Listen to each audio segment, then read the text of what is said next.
kalau misalnya lu gak mau kenapa-napa temen lu ikut gue gitu kan. Hah? Kok gue gitu kan?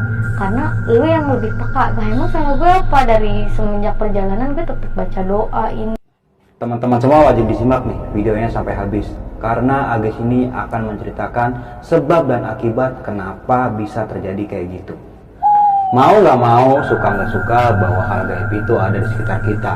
Tanpa berlama-lama lagi, langsung aja kita masuk ke cerita.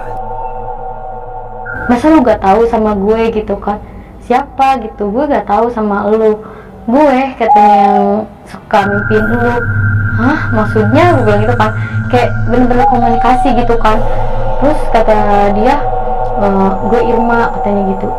Irma, kenapa lu ngincar temen gue? Kenapa lu ngincar gue gak ada teman. Terus kayak bener-bener Irma itu nggak sosokin kayak nggak kayak muka-muka setan gitu, nggak ada, kayak bener-bener kayak kita, bener-bener muka kita kayak cantik gitu, kayak bener-bener kenapa gitu kan, lu kenapa bisa meninggal, kayak gue bener-bener pakai bahasa Sunda kan ngomongnya, lu kenapa bisa meninggal, jadi coba ceritain gitu, gue mau denger gitu kenapa lu meninggal gitu.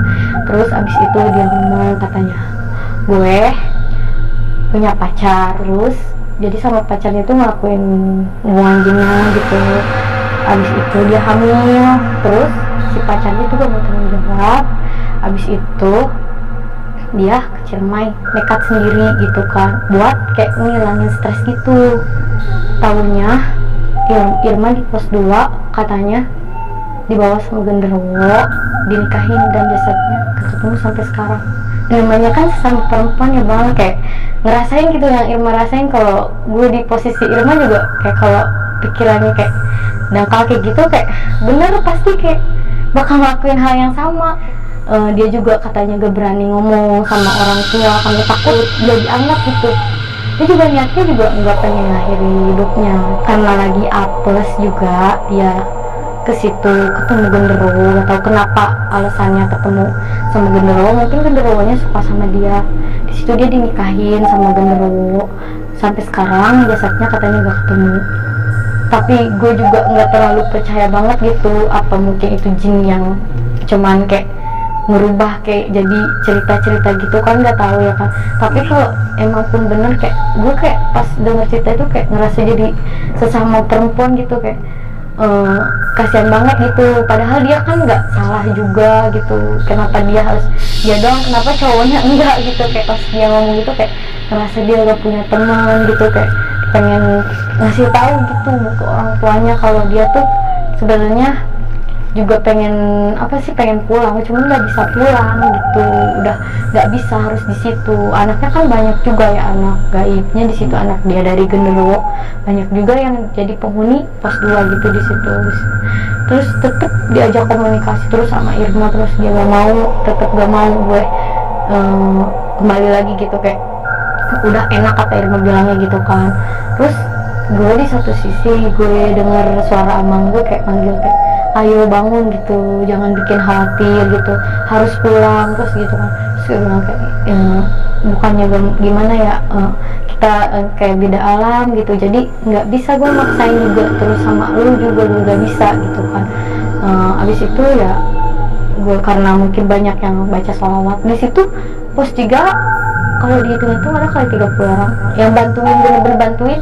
Terus semua tuh bantuin bantuin doa. Di situ ya pas sadar kayak banyak banget yang bener-bener banyak yang meluk dari cewek, banyak yang gak kenal juga tapi bener-bener bantuin gitu, kayak karena emang selama itu bang pingsannya nggak nunjukin tanda-tanda bener kayak orang yang meninggal gimana sih, kayak bener-bener khawatir gitu kan. Nah di situ gue juga kayak ngerasa aneh aja gitu kan, kenapa gue kok bisa gitu kayak dikasih tahu gitu di situ. Terus yang ngasih biji kopi pas gue sadar di situ dia minta maaf mulu kan, kayak gara-gara gue gak tahu kalau lu punya ini ya nggak bisa itu kopi, apalagi kan biji kopi pahit banget kan. Terus gue bilang nggak apa-apa bang, orang ini juga ya mungkin emang udah begini gitu. Di situ gue istirahat lagi karena lemes, kondisinya bener lemes banget, kayak pikiran bener-bener mikirin yang tadi Irma ceritain, itu beneran gak sih gitu kan, apa cuman karena halusinasi aja gitu, itu beneran gak sih gitu. Kalau beneran bener-bener kayak ngerasa kesel gitu ke cowoknya, jadi abang nanya kayak jangan ngelamun gitu, soalnya udah maghrib juga gitu kan.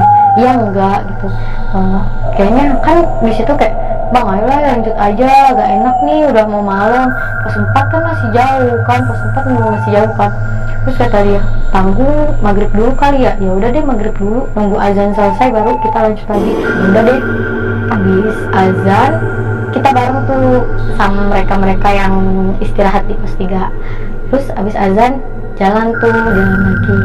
Nah tadinya kan mau duluin di depan, ternyata ada suara macan. Semua denger, headlampnya langsung pada dimatiin, kayak ada satu orang yang teriak tolong headlampnya matiin. Berarti semuanya denger kan ada suara macan, bener-bener kayak macan ribut, dua macan ribut gitu kan. Matiin dulu headlampnya, bener-bener gak bergerak tuh sama sekali gak. Terus di situ bener-bener kayak tremor, geter banget, takut banget. Kalau dibilang lebih takut hewan daripada itu setan. Kalau hewan kan nggak tahu ya bang, bisa aja ngelukain kan, kalau hewan kan gitu. Terus di situ semuanya pada berhenti, bener-bener yang sekitar 30 orang itu berhenti, nggak ada yang gerak. Pas jalan-jalan lagi ternyata ada ranger dari bawah yang naik gitu.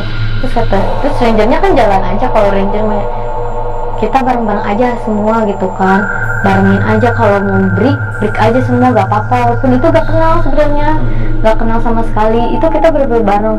Ya udah gandengan aja, yang cewek-cewek boleh di tengah gitu kan. Ya udahlah kita dibarengin aja. Terus yang nawarin biji kopi ke gua itu kayak nawarin, sini tasnya gue bawain gitu kan. Ya udah karena udah lemes juga, dibawain sama dia gitu tasnya. Terus ada yang bilang satu break semua, bener kita bener-bener bareng-bareng sampai pos 4 itu. Tapi emang banyak berhentinya juga karena karena kalau malam napasnya kayak beda gitu kan, banyak berhentinya ya. Terus di situ pas di perjalanan mau ke pos 4, kita pas break, pas di pinggir gitu kayak ngerasa ada yang di semak-semak, kayak ada yang ngerasa yang jalan gitu kayak. Terus gue kan beraninya bilang cuma sama abangan gue kan, gue bilang gini, bang kayak aneh deh gitu kan. Terus kata dia, udah pegang aja, jangan ini aja, pegangan kata dia gitu kan, baca-baca. Ya udah pegangan gitu kan, takutnya cuma halusinasi doang kan. Nah di situ kita jalan lagi, gue lihat, bener-bener lihat jelas banget ada pocong di belakang pohon gede gitu, bener-bener mukanya bener-bener jijik banget bang. Ada, kalau kuntilanak kan masih biasa ya, kalau pocong bener-bener bang, bener-bener hancur mukanya. Di situ kan langsung kayak tremor banget kan, tangan langsung getar, langsung gitu. Terus bener-bener nggak buka mata, jalan merem. Dia abang gue yang megangin, bener-bener digandeng, bener-bener pokoknya definisi takut banget, sampai ngejerit itu lihat, karena bener hancur banget mukanya. Pas dilihat itu otomatis ya break aja bang, break, gak usah bilang itu, mereka biar duluan aja, soalnya takut mau lanjut pun takut, kayak udah tremor banget ini gitu, kaki aja udah kayak ngelangkah aja udah geter-geter gitu. Habis itu ya udahlah istirahat. Terus ada yang nanya kenapa, gak apa-apa gitu, kalau mau break bilang aja gitu, kita nungguin kok gitu kan. Ternyata pada ikut break semua. Ya udahlah minum dulu sampai ngilangin trauma sama ini gitu, sampai ngeyakinin diri buat kayak bisa lanjut, bisa walaupun turun juga jauh banget gitu kan. Kalau turun lanjut tinggal setengahnya lagi lah gitu kan, walaupun bohong masih jauh. Itu ngeyakinin diri dulu, kayak udah putus asa, bilang gini, bang kok pos 4 gak nyampe-nyampe, perasaan katanya pos 3 ke pos 4 deket gitu kan, mungkin bentar lagi gitu kan, bentar lagi. Ya udahlah iya bentar lagi mungkin, tapi ngerasa kayak jauh banget. Bis itu ya udahlah break lagi, banyak break banget pokoknya bang.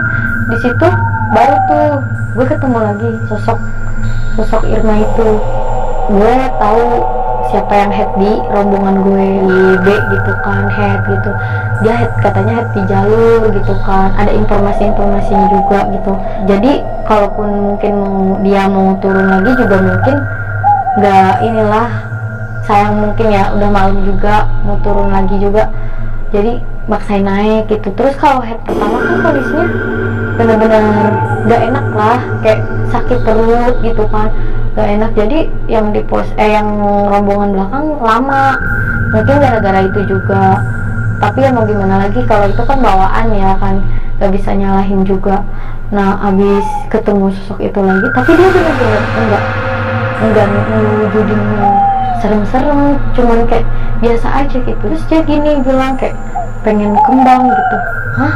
Buat? Nggak tahu, pengen kembang aja gitu kan. Terus kalau mau dinurutin kan ntar ngelinjak ya, kayak ya udah gue abaikan aja lah, biarin aja. Ah emang lu siapa gue minta-minta gitu kan. Terus habis itu mungkin dia agak enak jadi gituin ya. Terus di situ dia gak ada lah, hilang. Habis itu ya jalan lagi, udah kedengeran suara-suara, nanti udah mau nyampe pos 4 tuh. Singkatlah nyampe pos 4, istirahat, nyari space buat tenda. Ternyata bener-bener penuh di pos 4 juga, gak ada space sama sekali. Kita nyari-nyari yang mana bisa buat nanti yang di belakang kita, kan banyak 20 orang, kita gak ada. Kita ya udahlah buat kita dulu lah, yang planning harus buatin yang belakang jadi gak jadi, soalnya kita aja udah kecapean banget kan bang, udah kecapean juga. Itu di situ kita nyampe setengah 8, jam 8 malam gitu ya, jam 8 malam lah sekiranya nyampe. Ternyata yang nolongin saya sama yang ngasih kopi itu pengen lanjut ke pos 5, jadi tasnya dikasih ke saya. Terus ya saya bilang makasih gitu, mereka duluan kan. Tapi abang nanya kayak, dia yakin mau lanjut? Katanya kata yang di bawah udah gak ada space lagi. Terus kata dia bilang, enggak kok, ada rombongan saya yang ngetem gitu duluan.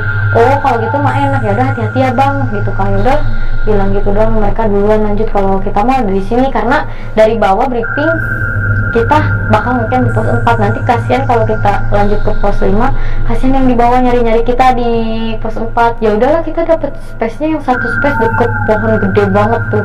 Di situ kayak, bang jangan di situ lah gitu, gak enak banget deket pohon gede banget gitu. Terus kata dia, nggak ada lagi guys, udah gak ada space lagi, cuman ada di situ doang. Ya udah, udah capek juga kan, udah gak kuat. Udah mereka bangun tenda, gue cuma duduk karena gak boleh juga kan bantuin karena udah capek juga. Nah pas duduk di situ, si itu datang lagi, cuman kayak, ngapain sih lu datang mulu gitu kan, gue salah apa gitu kan sama lu? Enggak, gue cuma pengen kembang gitu. Buat apa? Gue pengen didoain gitu. Oh lu minta doa gitu maksudnya? Iya gue pengen didoain. Ya ntar gue bakal doain lu bareng-bareng, tapi gue kasih tahu dulu siapa nama lu, nama bapak ayah lu gitu kan, biar kita enak gitu nyebutin bintinya gitu. Tapi dia gak ngasih tahu, cuma ngasih tahu Irma doang kan. Ya udahlah, Irma binti Pulan mungkin ya, nanti gue doain. Ya udah sini gue dulu ya yang doain, nanti gue ngasih tahu temen-temen gue buat doain lu, gak lupa gitu. Oh ya udah, dibilang gitu kan, makasih gitu kan. Habis itu ya udah gak ada lagi gitu. Ternyata pas di situ dia gak ada, ke napas udah mulai sesek bang, gak tahu tiba-tiba, padahal gak punya riwayat asma juga gak punya, tiba-tiba sesek kayak ada yang nyepet gitu kan, sesek napas. Habis itu pingsan kan itu tenda aja belum jadi udah pingsan duluan. Terus yang ada dari tenda lain bantuin gitu kan, kayak buat masuk ke tenda dulu gitu, di ini amanin dulu. Pas pingsan ya emang nggak ngerasa apa-apa sih, kayak bener-bener kayak orang tidur mungkin ya, nggak ngerasa kayak tadi yang diceritain, kayak ketemu cerita gitu sama Irma, interaksi. Tapi pas pingsan di pos 4 enggak, bener-bener pingsan, real pingsan, nggak nyadar apa-apa. Bangun-bangun udah ada di tenda gitu. Habis itu ya udahlah istirahat dulu kan, yang lain masak-masak. Perkiraan kita yang rombongan kedua itu jam 9 mungkin mereka ngecamp di pos 3, lewat jalan terus panggil, bukan, itu masih jam 9 bukan. Terus feeling gue gini, mungkin itu kali ngecamp di bawah gitu di pos 3, karena kan si B hide juga kan, pasti dia udah sakit, mungkin sakit perut, mungkin gak kuat buat ngelanjutin juga. Nah, udahlah mungkin iya ya. Yaudah kita makan duluan kan, karena udah setengah 10 juga kan, gak ada tanda-tanda lagi yang naik kan.